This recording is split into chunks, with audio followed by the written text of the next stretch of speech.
might be considering at this point, okay, why is this still such a big deal? Why this is a big deal and why an executive order was actually passed February 18th of 2026 is because the United States now only has one domestic producer of elemental phosphorus.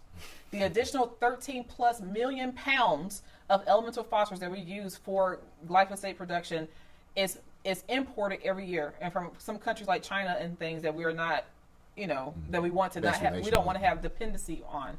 So because we have one supplier here in the United States and we have to import so much, we said, okay, he said this is a national security issue because, like I've said before, this is actually used for military weapons and it also affects our food supply. So if we were to get into a scuffle of sorts with one of those countries and they can just cut off our supply, then that affects our ability to have micro semiconductors, chips, all types of warfare, like weapons for warfare, and our ability to do commercial farming the way we're currently doing commercial farming. There's such a demand for the elemental phosphorus. Why is there only one company? Because it was not prioritized. So there's been a whole shift of the United States taking all manufacturing and mining jobs and doing that overseas. It is abundant, but apparently the way you have to mine it is a very labor-intensive process, and it makes it very expensive. So we have a very fragile domestic supply. But that is a very large. That's a super tight bottleneck. So you have one supplier that cannot even come close to meeting that demand.